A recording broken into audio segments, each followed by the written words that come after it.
inna ad-dina 'inda Allahi al-Islam. Mu byukuri idini kwa Nyagasani subhanahu wa ta'ala, idini Allah yemera kandi hagaciro ni idini y'Islam. Read the Quran, read the traditions of the Prophet Muhammad, peace be upon him, and it will become clear to you that Islam is against terrorism in the way it is done today. Ndetse n'ubumenyi kuri Qoran ntagatifu. Inna anzalnahu fi laylatil qadr. Mukuri Qoran ntagatifu twayimanuye mu ijoro ry'icyubahiro gihanitse. وَجَعَلْنَا النَّهَارَ مَعَاشًا. Tugira amanywa igihe cyo gushaka ubuzima. قُلْ هُوَ اللَّهُ أَحَدٌ. Muhammad vuguti we ni Imana imwe rukumbi. Allahu الصَّمَدُ. Imana yo yitabazwa mu bibazo byose. Lam yalid wa lam yulad. Ntiyabyaye kandi ntiyabyawe. Sobanukirwa Islamu ni ikiganiro cya Islam kuri Radio Nyagatare mukurikira kuva saa 5 kugera saa 6 buri wa gatanu wa buri cyumweru. Bavandimwe nimureke dusobanukirwe idini ya Islamu kandi tuyimenye kurushaho neza.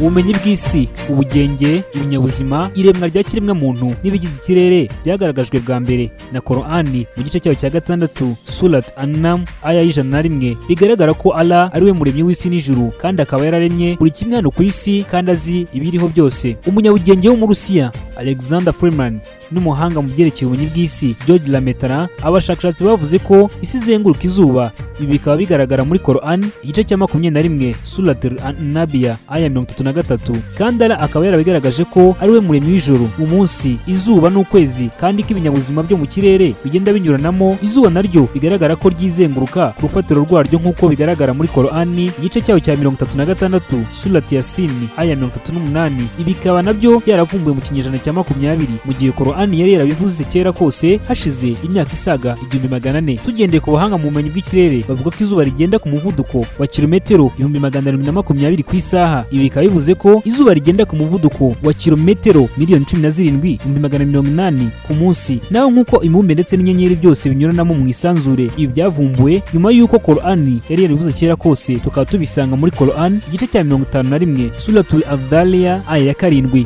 Nkuko mu isanzure kandi igizwe n'ibyaremwe bisaga biliyoni 200, buri kimwe kandi kikaba gifite inyenyeri zisaga biliyoni 200 muri cyo. Mu mwaka yagiye ishira abashakashatsi bakomeje kuvumbura ko imibumbe igenda izenguruka izuba kandi byagaragaye ko mu isanzure ibirigize bimwe bica hagati y'ibindi naho ibindi bigakomanaho nk'uko bigaragara muri Qoran isura ya 51 Surat Adhariya aya ya 7. Ibi byose byari byarahishuriwe intumwa Muhammad, Imana imuha amahoro n'imigisha. Ibi bikaba bihamya ko Qoran ari ijambo ry'Imana. Muri Qoran igice cya 21 Surat An-Nabiya aya 32 aho aragira ati ijuru twariremeye umutamenwa uzaririnda kugeza n'uyu munsi.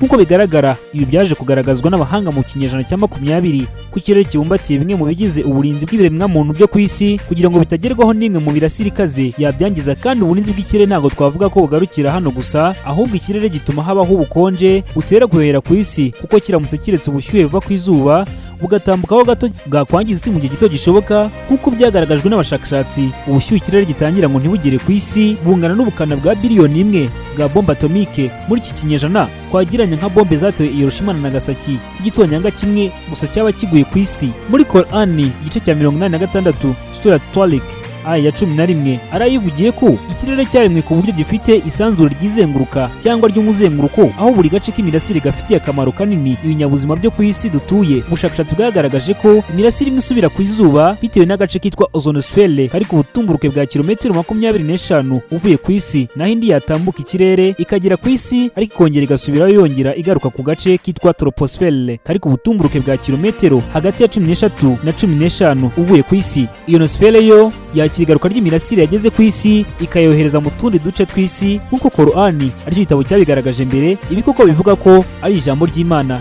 mu gitabo cya Allen na Bacon cyitwa General Science cyo mu mwaka wa 1985 ku ipaji yacyo ya 319 kugeza kuri 322 nk'uko byavumbuwe nyuma n'abashakashatsi mu kinyejana cya 20 hashize imyaka isaga 1400 ku kirere kigizwe n'ibice 7 byagaragaje ko ibyo bice bitandukanye cyane ugendeye ku myuka ibigize. Igice cyegereye isi cyitwa troposphère aho gifite 90% bigize ikirere cyose, igakurikirwa na stratosphère naho igakurikirwa na ozonosphère. Nk'uko twabibonye, iki gice nicyo Imana yahaye ubushobozi bwo guhagarika imirasire y'izuba yitwa ultraviolet. Hakaza mesosphère, thermosphère, ionosphère naho exosphère yo ikaba iri ku butumburukiye buri hagati ya kilometero 480 na 960 nk'uko Qoran cyo gitabo cyabigaragaje mbere yuko Allah yaremye ibice 7 bigize isanzure mu minsi 2 gusa.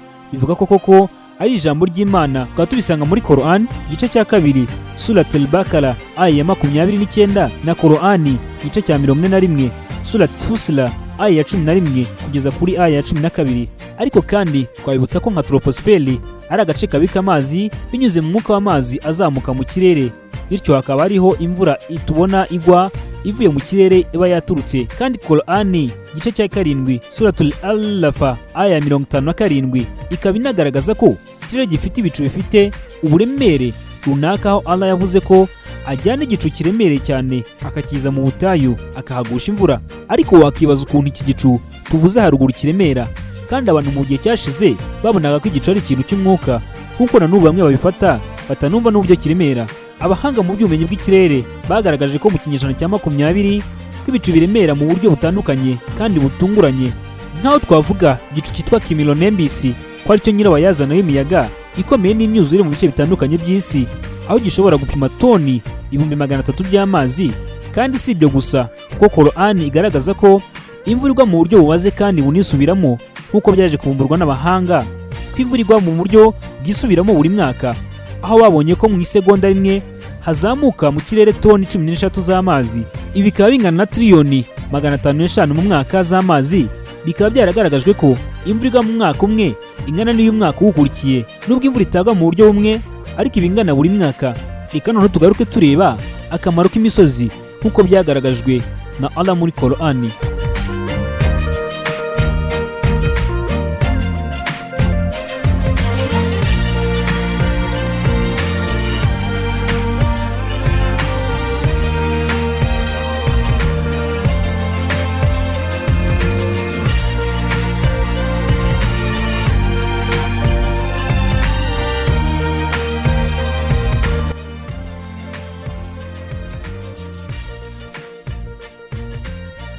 Dukomeje ikiganiro sobanukirwa Isilamu kuri Radio Nyagatare 95 n'ibice 5, aho turimo tubagezaho ibyerekeye n'icyo Qoran ivuga kuri siyanse. Muri Qoran igice cya 21 Surat Al-Nabiya aya ya 31 aravuga ngo twashyize imisozi ku isi kugira ngo muzayicemo imihanda izabayobora. Mu gitabo cya Ali na Bacon cyitwa General Science cyo mu mwaka wa 1985 ku ipaji yacyo ya 30, aba bagaragaje ko uburyo imisozi yaremwemo, iyo umusozi wahuraga n'undi, umuto wajyaga munsi y'umunini, hanyuma bikaza gukora umusozi ukomeye nyuma y'uko imisozi y'imirambi yahuraga ari ibiri, cyangwa se twavuga ihura ry'ibice bibiri by'ubutaka, aho bihura kimwe kikanyura hejuru y'ikindi.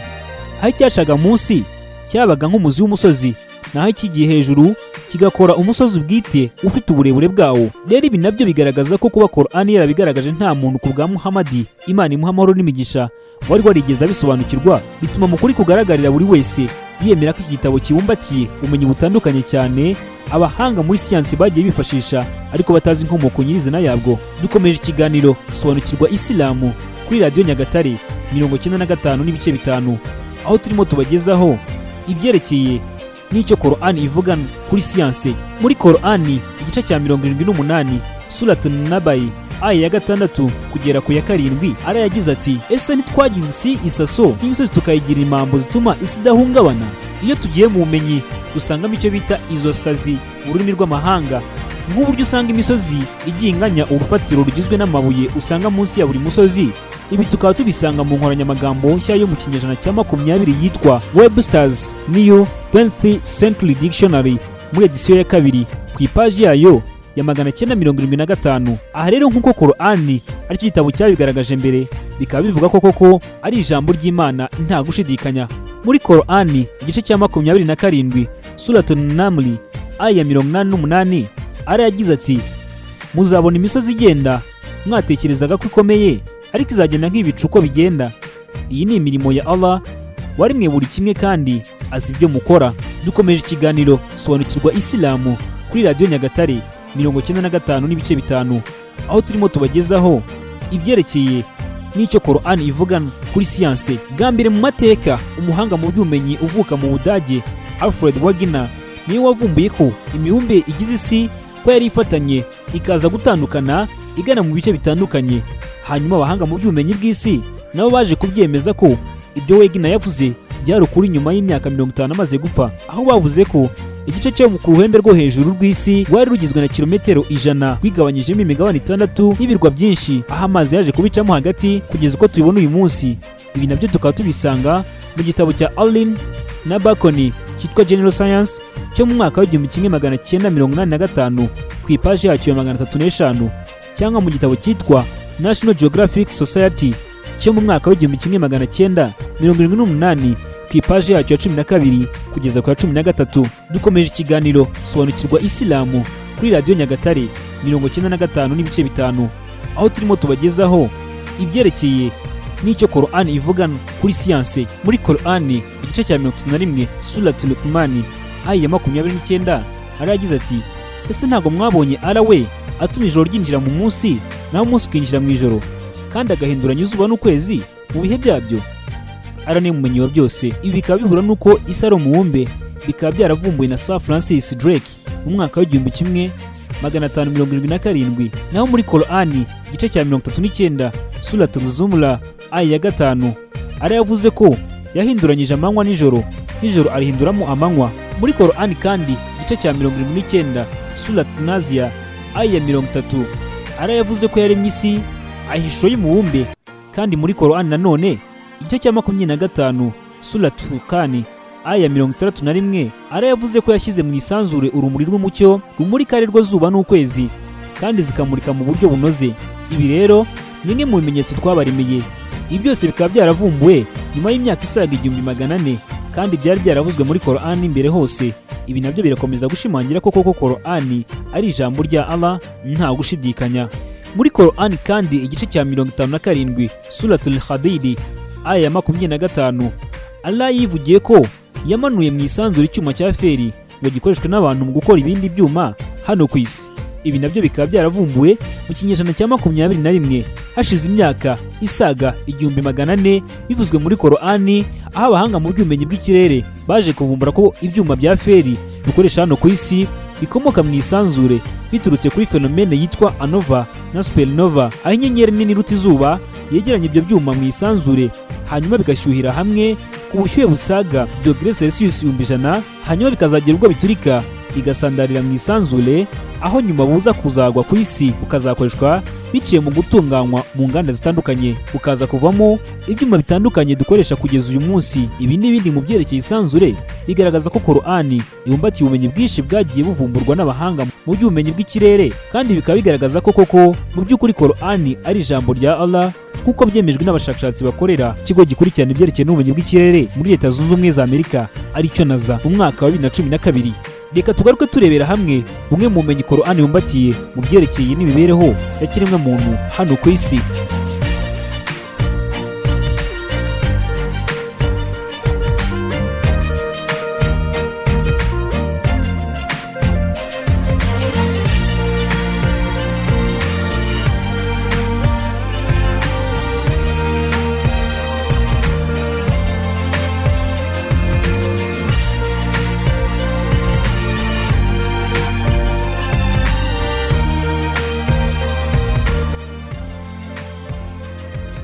Bimwe mu bitandukanye abantu bajya bashidikanyaho hari n'imirongo iba ku mpera z'intoki ya buri muntu bita mu ndimi z'amahanga empreinte digitale. Ibi byatwaye imyaka isaga 1400 kugira ngo abashakashatsi babivumbure, nyuma y'uko intumwa Muhammad Imana imuha amahoro n'imigisha we yari yarabihawe mu gitabo cya Qoran ntagatifu. Kandi kugeza n'uyu munsi iyi mirongo ni itandukanye abantu ku buryo aho umuntu ateye igikumwe nta wundi muntu bahuza igikumwe cye. Muri Qoran igice cya 75 Suratul Qiyama aya 36, aho Allah yivugiye ubwe ko yaremwe umuntu mu gitonyanga cy'intangangabo.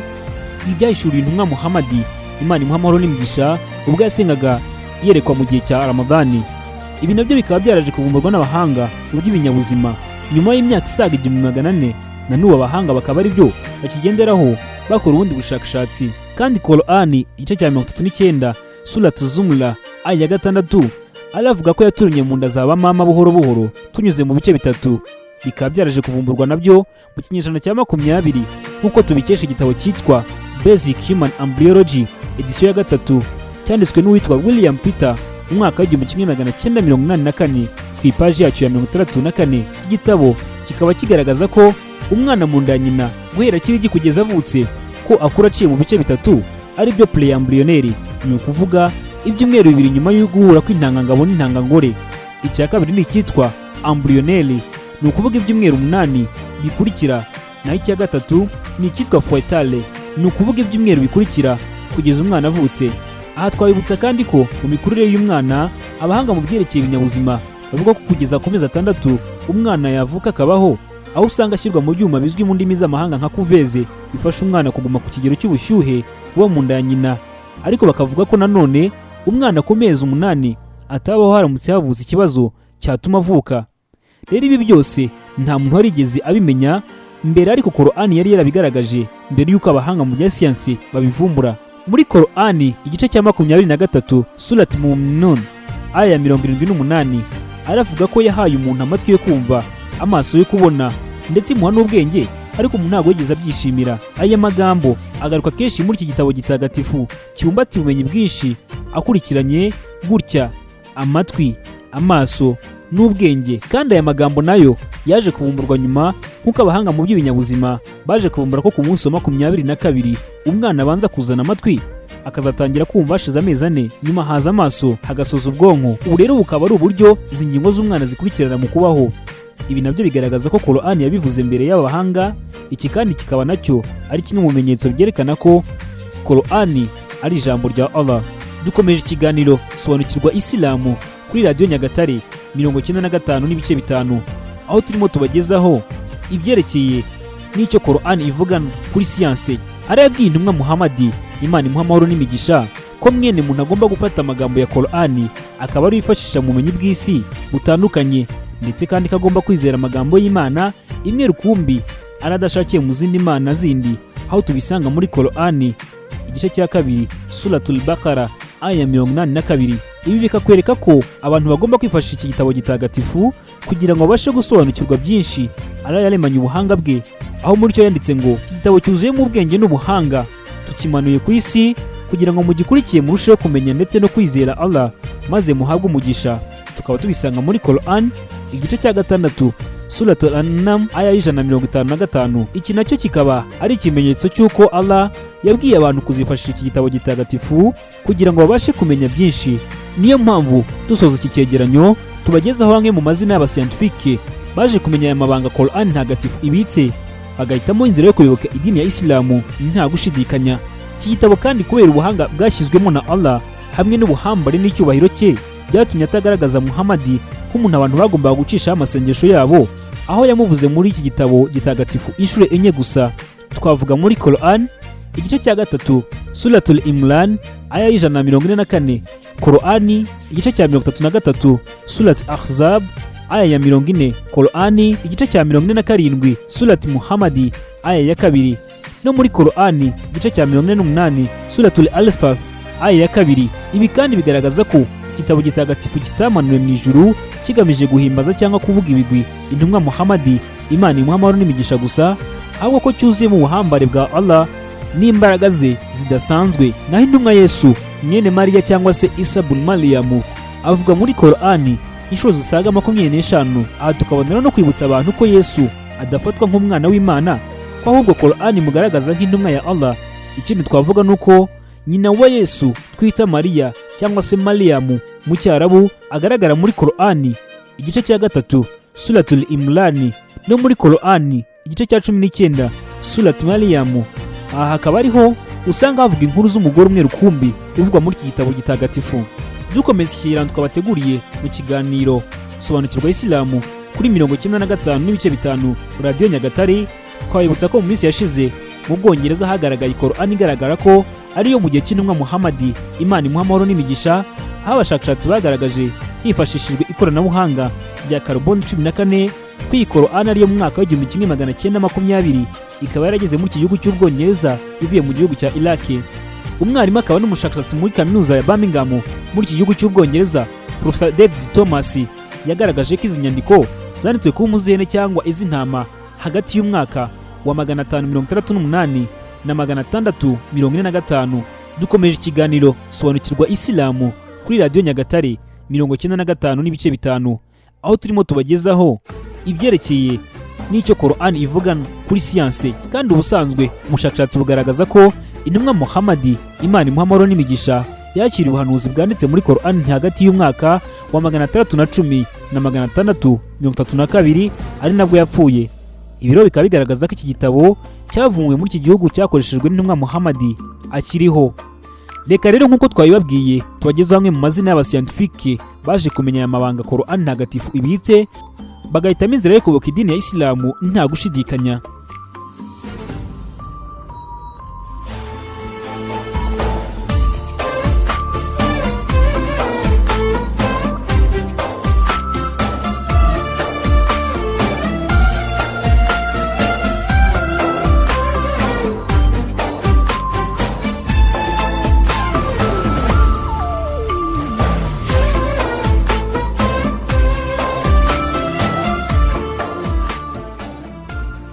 Professor Kate Moore. Professor Kate yabaye umwarimu n'umuyobozi w'agashami k'imiterere y'umubiri n'imikurire y'uturemangingo muri kaminuza yitwa Toronto University. Akaba kandi yari umuhanga mu byerekeye imikurire y'uturemangingo, kandi akaba yarabaye umwanditsi w'ibitabo bitandukanye bivuga ku buzima, harimo nka Clinical Oriented Anatomy edisiyo ya 3 na The Developing Human edisiyo ya 5, aho yagifatanyije na T. Evan Perisode. Uwa kabiri yitwa L. Marshall Johnson. Professor Marshall yabaye umwarimu, akaba yarabaye umuyobozi w'agashami k'imiterere y'umubiri n'iterambere ry'ibinyabuzima, ndetse akaba yarabaye umuyobozi w'amashuri makuru atandukanye harimo iryitwa Daniel Bohr na kaminuza yitwa Thomas Jefferson University ibarizwa muri Philadelphia muri Leta Zunze Ubumwe za Amerika. Uwa gatatu yitwa TVN Persod.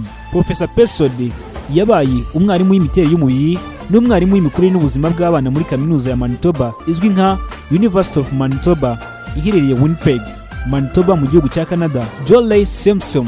Professor Simpson yabaye umwarimu, akaba yarabaye umuyobozi w'agashami ka Obstetric na Gynecology muri ishuri ry'ubuvuzi ryitwa Baker College of Medicine, Houston, Texas muri Leta Zunze Ubumwe za Amerika. Uwa gatanu yitwa Gerald C.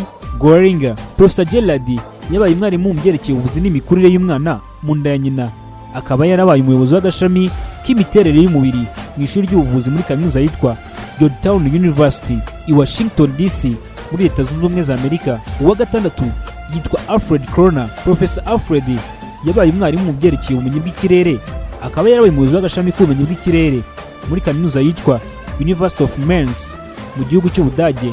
Uwa karindwi bamwita Yushid Kuzane. Yushid Kuzane yabaye umuyobozi w'agashami k'ubugenzuzi bw'ikirere mu Buyapani kitwa Tokyo Observatory i Tokyo mu gihugu cy'Ubuyapani. Uwa munani yitwa Professor Armstrong. Professor Armstrong yabaye umwarimu wa astronomy muri kaminuza yitwa University of Kansas i Lawrence muri Leta Zunze Ubumwe za Amerika, kandi akaba yarabaye umukozi w'ikigo gikurikirana ibyerekeye n'ubumenyi bw'ikirere muri Leta Zunze Ubumwe za Amerika aricyo NASA. Uwa cyenda yitwa William Hay. Professor William Hay yabaye umwarimu w'ibyerekeye imikurire n'imibereho y'inyanja muri kaminuza yitwa University of Colorado i Boulder, Colorado muri Leta Zunze Ubumwe za Amerika. Uwa cumi yitwa Durjalao. Professor Durjalao yabaye umwarimu w'ibyerekeye imiterere y'ubujyakuzimu bw'amazi muri kaminuza yitwa King Abdulaziz University i Jeddah muri Arabia Saudite. Ku mwanya wa 11 haraza Professor Siaveda. Professor Siaveda yabaye umwarimu w'ibyerekeye imiterere y'ubujyakuzimu bw'amazi muri kaminuza yitwa University of Japan mu gihugu cy'Ubuyapani. Hanyuma ku mwanya wa 12 haraza uwo bita Tejata Tejasen. Professor Tejasen yabaye umwarimu n'umuyobozi w'agashami k'imiterere y'umubiri, kandi akaba yarabaye umuyobozi wa Faculty ya Medicine mu ndimi z'amahanga, the former Dean of Faculty of Medicine muri kaminuza yitwa University of Chiang Mai i Chiang Mai mu gihugu cya Thailand. Ku mwanya wa 13 haraza uwitwa Dr. Morris Bukai.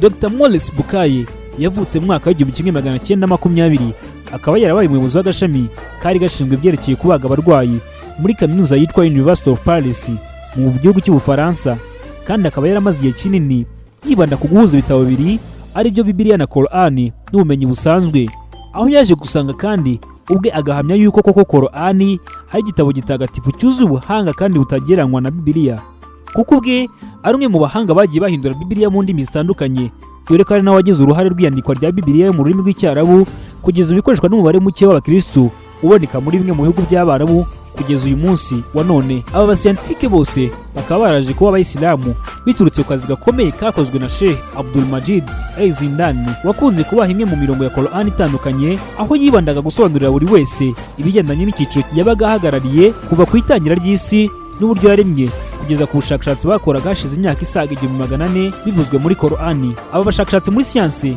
nabo bakaba baraza gukora ubushakashatsi kuri Qoran na hadith cyangwa se amagambo y'intumwa Muhammad, Imana imuha amahoro n'imigisha, abandi bakemera ibyo babwirwaga na Sheikh Zindani ku buryo bwabo bahaswe n'umutima kandi bemeye ibimenyetso bya Allah, hanyuma baza kwemera kuba abayisilamu nta gushidikanya. Reka rero dukomeze gusobanukirwa ubuhanga Qoran yishe, hanyuma tuzahitemo gukurikira umurongo mwiza twemeye kuzaba abayisilamu beza. Kandi reka nsabira amahoro n'imigisha kwa Allah umwarimu wacu Muhammad, abo umuryango we, abasangirangendo be ndetse n'abazakomeza kumukurikira kuzageza ku munsi w'imperuka, kandi nifuza nsaba ko natwe twazaba muri abo arahumwa amina. Reka rero nsoze mbashimira mwe mwese mukomeje gutega amatwi Radio Nyagatare ku murongo 95.